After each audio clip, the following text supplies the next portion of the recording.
이 오늘 본문 이사야 54장의 말씀을 통하여서 두 가지 질문을 던져보고 그 질문에 대한 명쾌한 답을 성경을 통해서 찾아보고자 합니다.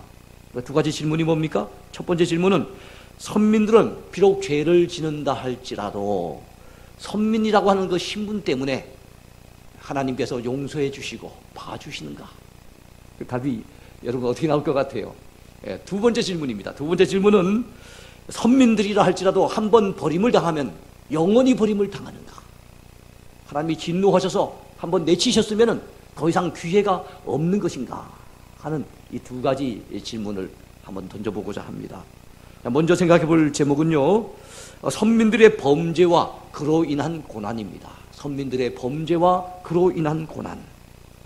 오늘 본문인 이사야 54장에 보면은 유다 백성들은 남편을 저버린 아내처럼 하나님을 저버리고 범죄하고 떠나버렸다는 내용이 나와요. 성경에 보면은요, 선민 이스라엘 백성들, 선민 유다 백성들에 대한 언급이 많이 나오는데, 때로는 이스라엘, 때로는 유다라고 해요. 이스라엘이라고 하는 것은 좀 큰 개념입니다. 그런데 나중에는 통일 이스라엘이 둘로 나눠지지 않습니까? 그래, 북쪽은 북이스라엘, 남쪽은 남유다라고 했을 때 북이스라엘 백성들은 거의 하나님을 떠나서 범죄하고 타락하고 이래서 선민 사상이 어디로 이어져 가는가 하면 남유다를 중심으로 이어져 내려가요.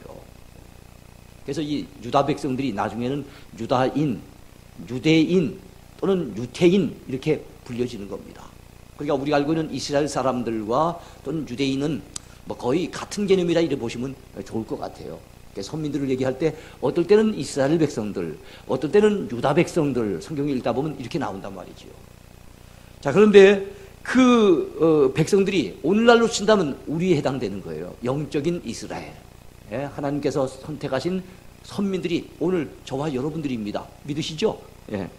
자, 이런 백성들에 대해서 성경은 때로는 비유로 말씀을 하고 있는데, 하나님이 아버지시라면은 하나님 앞에 사랑을 받고 돌봄을 받는 우리들은 어떤 존재가 되는 겁니까? 하나님의 자녀가 되는 거예요. 하나님께서 왕이시라면은 바로 하나님의 백성들, 이 선민들은 하나님 앞에 통치를 받는 그의 백성들이 되는 거예요. 하나님이 목자라고 하신다면은 우리들은 하나님의 이끄심을 따라, 인도하심을 따라 살아가는 하나님의 양들인 겁니다. 믿으시죠? 또 하나님께서 농부가 되신다면 우리는 하나님께서 돌보시고 가꾸시고 키우시는 포도나무 같은 존재가 되는 겁니다. 그런데 오늘 본문에는 하나님은 남편이시고 선민들은 어디에 비유되는 거예요? 하나님 앞에 사랑을 받는 아내, 또 하나님만 사랑해야 하는 아내라고 비유되고 있는 거예요. 근데 문제는 이 아내가 남편만을 사랑해야 되잖아요. 그렇다면 아내로 비유되어지는 선민들이 하나님 아버지만 하나님만 사랑해야 될 것 아닙니까? 그런데 선민 이스라엘은 그렇지 못했어요. 유다 백성들은 때때로 하나님을 저버리고 하나님 대신에 다른 우상을 사랑한 거예요. 다른 신들을 사랑하고 다른 신들을 섬기고 다른 신들을 믿고 의지하고 다른 신들을 따르는 그런 우상 숭배 범죄에 빠지게 되었다는 것입니다. 참 안타깝죠. 자, 그래서 우리 하나님께서는 진노하시게 됐다는 것을 우리는 알아야 됩니다. 오늘 본문 5절을 한번 보시기 바랍니다. 이는 너를 지으신 이가 내 남편이시라. 그의 이름은 만군의 여호와시며 내 구속자는 이스라엘의 거룩한 이시라. 그는 온 땅의 하나님이라 일컬음을 받으실 것이라. 제일 먼저 나오는 단어가 뭡니까? 이는 너를 지으신 이가 내 남편이시라 그랬어요. 그래서 처음에 너라고 하는 것은 바로 이스라엘 백성들, 유다 백성들, 선민들이에요. 오늘로 친다면 우리에 해당되는 거예요. 너를 지으신 이가 내 남편이시라. 그렇게 말씀하고 있습니다. 그렇습니다. 이스라엘 백성들의 탄생은 하나님께서 시키신 거예요. 그들이 이 땅 역사 속에 나타나게 된 것은 하나님의 계획 속에, 하나님의 섭리 속에, 하나님의 은혜 가운데 나타나게 된 것입니다. 하나님이 그들을 지으셨어요. 그런데 하나님이 친히 그들의 남편이 되어 주시겠다는 거예요. 그다음 오늘 우리들도 마찬가지겠죠. 우리를 지으신 분이 하나님이십니다. 우리를 창조하실 뿐만 아니라 우리를 예수 그리스도 안에서 죄 가운데서 건져주시고 구속해내신 분이 하나님이십니다. 그분이 우리를 지극히 사랑하시며 우리의 남편이 되어 주시겠대요. 그렇다면 우리는 또 어떤 사람이 되어야 됩니까? 하나님만 사랑하는 사람, 하나님만 믿고 의지하며 주님만을 따라가는 그런 사람이 되어야 될 줄로 믿습니다. 근데 많은 사람들이 남편된 하나님을 저버립니다. 세상에 엉뚱한 것을 사랑하지요. 돈을 사랑하고 권력을 사랑하고 명예를 사랑하고 세상에 다른 것들을 사랑해서 그것들을 따라가고 그것들을 우상시하고, 그래서 하나님께로부터 그 마음이 멀어져 버린 백성들이 얼마나 많습니까? 그들을 향한 안타까움이 바로 선지서 곳곳에 나타나 있다는 것을 우리가 알아야 됩니다. 자, 여러분, 그런데 선민들의 죄에는 반드시 하나님의 진노로 인한 고난이 따르게 돼 있다는 것을 우리가 알아야 돼요. 모든 고난이 죄 때문에 오는 것은 아닙니다. 예컨대 욥의 고난 같은 경우에 그 죄 때문에 왔다 이렇게 볼 수는 없단 말이에요. 그러니까 모든 고난이 죄 때문에 오는 것은 아니지만 고난 가운데는 죄로 인한 그 결과로, 죄로 인한 하나님의 징계 채찍으로 말미암아 오게 되는 경우도 많이 있다는 것을 우리가 또한 알아야 됩니다. 이 세상에는 우연히 되는 일이 아무것도 없어요. 사람이 보기에는 우연히 된 것 같지요? 아니에요. 다 하나님의 섭리 가운데 되어집니다. 하나님의 간섭하심 가운데 되어지는 것을 믿으시기 바라요. 모든 일에는 원인이 있어서 그에 따른 결과가 나타나게 됩니다. 또 하나님의 선하신 어떤 의도와 목적이 있어서 어떤 일들이 발생하기도 하는 것입니다. 남유다 백성들이 이유 없이 아무런 까닭 없이 바벨론의 포로로 끌려갔겠습니까? 그들이 약소국이기 때문에, 바벨론은 강대국이기 때문에 그래서 끌려간 것입니까? 사람들의 보기에는 그래요. 그런데 외형적으로 봤을 때는 그런 모습으로 나타납니다. 그러나 그 배후에는 그보다 더 중요한 바로 하나님의 개입하심과 하나님의 관여하심과 하나님의 간섭하심의 손길이 있다는 거예요. 택한 백성들이 정신을 차리지 못하니까, 그들이 범죄하고 타락하니까 하나님이 그들을 정신 차리게 하시기 위해서, 그를 깨우쳐 주시기 위해서 바로 징계 채찍을 대심으로 말미암아 그들이 바벨론 포로로 끌려간 것을 믿으시기 바랍니다. 자, 그들을 징계하신 우리 하나님, 그들이 정신을 차려서 회복하고 돌아오기를 우리 하나님은 원하셨던 거예요. 자, 그래서 바벨론 포로가 된 유다 백성들은 그곳에 끌려가서 여러분 온갖 고역을 치르면서, 포로 생활이 얼마나 팍팍하겠습니까? 네? 끌려간 자의 그 삶이 얼마나 고되겠습니까? 참 힘들고 어려운 징계를 많이 받게 됐어요. 꼭 타락한 아내가 남편으로부터 온전히 버림받은 것처럼 이스라엘 백성들이 꼭 하나님 앞에 버림받은 것 같은 그런 느낌으로, 그런 고통으로 오랫동안 살게 되었다는 겁니다. 여러분 본문 6절을 보시기 바랍니다. 여호와께서 너를 부르시되 마치 버림을 받아 마음에 근심하는 아내, 곧 어릴 때 아내가 되었다가 버림을 받은 자에게 함과 같이 하실 것입니다. 내 하나님께서 말씀하셨느니라 그랬어요. 그래요. 버림받은 아내처럼 하나님께서 그들에게 그렇게 행하신다는 거예요. 그러니까 얼마나 그들이 힘들고 어려웠겠습니까? 이럴 때 참 고통스럽지요. 시인 다윗, 우리가 잘 아는 믿음의 사람 다윗도 한때 하나님 앞에 범죄하고 타락을 해서 하나님 앞에 매를 맞게 됩니다. 그 당시 그가 겪었던 이 심적인 고통에 대해서 시편 32편에서 이렇게 고백하고 있습니다. 주의 손이 주야로 나를 누르시오니 내 진액이 빠져서 여름 가뭄에 마름같이 되었나이다. 하나님께서 막 누르시더라는 거예요. 회개하라고, 정신 차리라고 하나님께서 막 짓누르시는데, 이야, 여름 가물에 그 마른 것처럼, 그 바짝 마른 땅을 한번 보세요. 얼마나 그 바닥이 바짝바짝 말라 들어갈 때 참 답답하겠습니까? 그처럼 그 심령이 꼭 여름 가물의 마름같이 너무나도 바짝바짝 말라 들어가는 안타깝고 힘든 상황이었다는 것을 고백하고 있어요. 하나님의 손이 나를 누르시니까 너무 괴롭다는 거예요. 너무 답답하다는 거예요. 그래요. 범죄하고 타락하면은 하나님 앞에 매를 맞습니다. 죄 때문에 고난을 겪게 돼 있습니다. 그렇죠?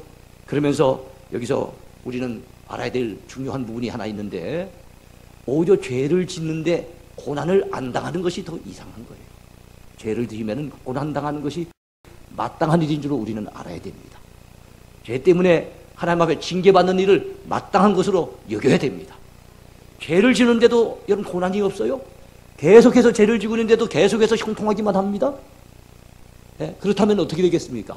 여러분, 그것은 내가 혹시 사생자가 아닌가? 하나님 앞에 선택받은 하나님의 자녀가 아니라 사생자는 아닌가? 라고 의심해 볼 수가 있어요. 성경은 말씀합니다. 히브리서 12장 7절로 8절에 뭐라고 말씀하고 있습니까? 어찌 아버지가 징계하지 않는 아들이 있으리요? 징계는 다 받는 것이거늘 너희에게 없으면 사생자요 친아들이 아니니라. 그래요. 오히려 죄를 짓고 범죄 타락했는데도 잘 되는 게 더 이상한 거예요. 그게 더 나쁜 거예요. 여러분, 죄를 지으면 이처럼 고난당할 수 있습니다. 징계받게 돼 있는 거예요. 이해하시겠죠? 예. 그래서 여러분, 여기서 우리는 첫 번째 질문에 대한 결론을 도출해내야 될 것 같아요. 죄를 짓는데도 우리가 선민이기 때문에, 택한 백성이기 때문에, 하나님 앞에 구원받은 하나님의 자녀이기 때문에 하나님의 죄를 지어도 봐주시는가? 고난이 없는가? 징계가 없는가? 라고 하는 질문 앞에 우린 분명한 답을 얻어야 됩니다. 죄 지으면 징계 받습니다. 죄 지으면 고난이 따릅니다. 그러므로 죄를 심상히 여기면 안 됩니다. 죄 짓는 것을 우습게 여기면 안 된다는 거예요. 그래서 우리는 죄 짓지 아니하도록, 범죄하는 자리에 빠져들지 아니하도록 몸부림치는 그런 태도를 가져야 될 줄로 믿습니다. 죄를 멀리하는 성도 복 있는 백성이에요. 죄악된 자리에 앉지 아니하는 성도, 참으로 복된 성도인 것을 믿으시기 바랍니다. 자, 두 번째 제목입니다. 다함이 없는 하나님의 자비. 다함이 없는 하나님의 자비입니다. 여러분, 그러면 이쯤에서 아까 첫 번째 질문에 대한 결론은 늦게 내렸는데 이 두 번째 질문에 대한 결론은 좀 빨리 한번 도출해 봅시다. 이쯤에서 오늘 본문의 주제의 두 번째 질문으로 들어가 보는데요. 두 번째 질문의 내용이 무엇입니까? 선민들이라 할지라도 하나님이 한번 내치시고 버리시면 영원히 버리심을 받는가 하는 것입니다. 여러분 생각이 어떻습니까? 그렇지 않다는 것입니다. 절대로 그렇지 않다는 것입니다. 그것이 결론이에요. 오늘 본문에 의하면 하나님께서 선민들을 잠시 버리시지만 그 크신 긍휼로 다시 모으셔서 그 고토로 고향 땅으로 되돌아오게 하신다는 말씀이 나와요. 어디 나옵니까? 7절입니다. 같이 한번 보겠습니다. 내가 잠시 너를 버렸으나 큰 긍휼로 너를 모을 것이요. 그랬어요. 하나님께서 잠시 그들을 버렸대요. 어디로요? 바벨론으로 버리셨다는 거예요. 고난의 풀물 속으로 던지셨다는 겁니다. 그런데 하나님은 긍휼이 풍성하신 분이세요. 인자와 자비가 영원하신 분이세요. 그 은혜가 끝없는 분이십니다. 그래서 우리 하나님은 잠시 버리셨지만 하나님께서 다시금 그 크신 긍휼로 그들을 모으신답니다. 곳곳에 흩어져 있던 사람들을 모으신대요. 목자가 양떼, 흩어진 양떼를 모으듯이 하나님께서 흩어진 택한 백성들을 다시금 모아서 돌아오도록, 고국 땅에 꿈에도 그리던 그 땅에 돌아오도록 하나님이 회복시켜 주신답니다. 참 감사지요. 너무나도 감사한 일이 아니겠습니까? 오늘 여러분 8절을 보시기 바라요. 참 중요한 말씀이 나옵니다. 내가 넘치는 진노로 내 얼굴을 내게서 잠시 가렸으나 영원한 자비로 너를 긍휼히 여기리라. 내 구속자 여호와께서 말씀하셨느니라. 그랬습니다. 하나님이 넘치는 진노로 잠시 그들을 치셨대요. 하나님께서 그 얼굴을 그들에게 잠시 감추셨대요. 얼굴을 가리시니까 하나님의 그 얼굴의 빛이, 그 은총의 빛이 그들에게 비춰지지 않았어요. 그러니까 그들에겐 깜깜함이 찾아왔고, 그들의 삶이 너무나도 힘든 상황 속에 처지게 됐던 거예요. 그렇습니다. 하나님이 은혜의 빛을 비춰주셔야 됩니다. 그 얼굴 빛을 비춰주셔야만 그 사람에게 희망이 있는 거예요. 그렇죠? 근데 하나님이 그 얼굴을 가리셨다는 겁니다. 그랬더니 유다 백성들이 얼마나 힘든 상황에 놓였을까요? 근데 하나님이 얼굴을 가리신 것은 잠시 가리셨다는 거예요. 잠시 가리셨지만 그러나 하나님이 그들을 향한 자비, 그들을 향한 하나님의 은혜는 어떻게 하다는 겁니까? 영원하다는 거예요. 그래서 하나님께서 영원한 자비로 너를 긍휼히 여겨주실 것이라고, 내 구속자 여호와께서 말씀하시는 것이라고 이렇게 오늘 본문에 나와 있습니다. 사랑하는 성도 여러분, 하나님의 사랑 의심치 마시기 바라요. 한번 구원받은 주의 백성들은 반드시 구원받게 돼 있습니다. 그의 잘못으로, 그의 실수로 그의 범죄하고 타락한 모습 때문에 하나님이 영영 버리신가? 그렇지 않아요. 매맞을 수 있지요. 잠시 하나님의 진노를 당할 수 있어요. 고난을 겪을 수 있습니다. 그러나 택한 백성들은 반드시 하나님이 회복시켜 주십니다. 크신 긍휼을 베풀어 주십니다. 우리가 자녀를 키워봐도 그렇잖아요. 자녀가 잘못했을 때 여러분 징계하지 않은 아버지가 있습니까? 자녀가 잘못하면 징계해요. 불러다가 호통을 칩니다. 때로는 매를 때립니다. 근데 그 아버지가 그 다음날도 학교 갔다 온 아이를 갖다 붙들어 놓고 너 이리 와봐라. 내가 아무 생각해도 속이 안 풀린다. 네 어떻게 그렇게 할 수가 있냐. 오늘 후반전에 한번 들어가 보자. 이래가지고 말입니다. 또다시 애를 갖다 막 두들기고 그 다음날도 왔는데 또 이리 와봐라. 네가 이번 기회에 니를 완전히 내가 정신을 차리도록 만들어야 되겠다 하고는 3일째 4일째 계속 두들겨 해는 그런 부모는 없어요. 정신 나간 사람 아니라면 그렇지 않습니다. 우리가 허물 많고 죄 많은 인생인데도 자녀가 잘못할 때는 때로는 훈계하고 때로는 매를 대지만 돌아서면 안타깝잖아요. 돌아서면 불쌍하잖아요. 돌아서면 안 됐잖아요. 분명히 지가 잘못해서 매를 맞는데도 불구하고 그럼에도 불구하고 꼭 껴안아주기도 하고 달래주기도 하고 뭘 잘했다고 거기다 용돈까지 챙겨줘가지고 나가서 뭐 사 먹고 오라고 그러기도 하고 이게 여러분 부모의 심정이란 말이죠. 그렇다면 사랑이 많으시고 자비로우신 우리 하나님이 우리를 향하신 마음이 오죽하겠습니까? 잘못할 때는 당연히 매를 대시고 당연히 징계하시지만 그것이 영원히 지속되지 않는다는 것입니다. 우리를 향하신 그 하나님의 자비와 긍휼은 풍성하시고 영원하신다는 사실을 믿으시기 바랍니다. 하나님께서는 바사왕 고레스를 사용하셔서 택한 백성 그 선민들을 다시금 회복시켜 주셨어요. 그래서 포로기에서 돌아오도록 하나님이 크신 긍휼을 베풀어 주신 줄로 믿으시기 바랍니다. 자비는 어떤 다른 종교의 전유물이 아닙니다. 우리가 믿고 의지하는 하나님이야말로 은혜의 하나님이시며 자비의 하나님이세요. 그래서 이 자비라고 하는 단어는 하나님의 은혜나 또는 하나님의 긍휼 또 하나님의 인자심 이런 말씀들과 더불어서 성경에 자주자주 사용되고 있습니다. 거의 비슷한 용어라고 보시면 되겠어요. 그래요. 하나님은 그 자비로 말미암아 우리를 불쌍히 여기시는 하나님. 우리에게 잠시 진노하실 수 있지만 그러나 다시금 우리를 불쌍히 여기셔서 회복시켜 주시는 하나님이신 것을 믿으시기 바랍니다. 주께서 우리를 고생케 하심이 본심이 아니시로다. 예레미야에 보면 그런 말씀이 나와요. 우리가 범죄하고 타락하면은 하나님이 정신 차리게 하려고 때로는 고난을 주시고 채찍질하시고 징계하시지만은 그 고난 당하면서 고생하는 그 모습, 그 고생하도록 시키는 것이 하나님의 본심은 아니란 겁니다. 하나님의 본심은 그 고난을 통해서 그들이 돌아오는 것. 하나님의 본심은 그 고난 중에 그들이 깨닫고 정신을 차리고 회개하는 것. 그것이 하나님의 본심인 것을 믿으시기 바랍니다. 우리를 향하신 하나님의 자비는 떠나지 아니하며 또 우리를 향하신 하나님의 언약은 흔들리지 아니한다고 성경의 본문에 말씀하고 있어요. 그런 말씀이 어디에 나옵니까? 여러분 9절과 10절을 한번 보십시다. 이는 내게 노아의 홍수와 같도다. 내가 다시는 노아의 홍수로 땅 위에 범람하지 못하게 하리라. 맹세한 것 같이 내가 내게 노하지 아니하며 너를 책망하지 아니하기로 맹세하였노니 산들이 떠나며 언덕들은 옮겨질지라도 나의 자비는 내게서 떠나지 아니하며 나의 화평의 언약은 흔들리지 아니하리라. 너를 긍휼히 여기시는 여호와께서 말씀하셨느니라. 할렐루야. 여러분 참 범죄 타락했지만은 그래서 하나님이 진노하시고 징계를 내리셨지만은 택한 백성 이스라엘을 그 바벨론 포로에서 돌아오게 하셨던 하나님, 그 예레미야 선지자가 예언한 그대로 이루셨던 하나님은요, 여러분 그 바벨론 포로에서 돌아오게 하신 그 일뿐만이 아닙니다. 하나님의 진노는 잠시뿐이고 우리를 향하신 하나님의 언약은 영원하다는 것이 성경 곳곳에 있는데 그 가운데 가장 대표적인 것을 오늘 본문에서 소개하고 있어요. 노아 시대 때 홍수 심판에 대해서 소개하고 있습니다.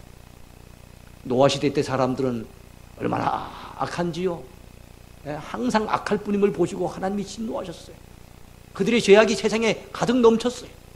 그래서 하나님께서 무서운 홍수로 심판을 하신 것을 우리가 잘 압니다.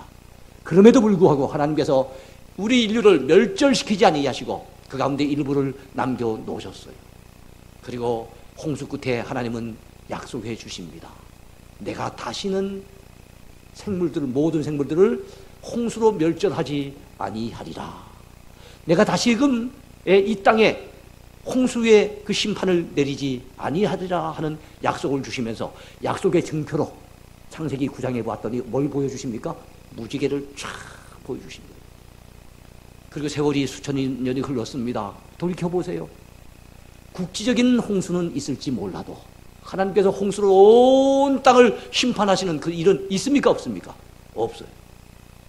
하나님의 맹세, 하나님의 다짐, 하나님의 언약은 수천 년이 내려오는데도 여전히 그대로 유효하게 진행되고 있는 겁니다.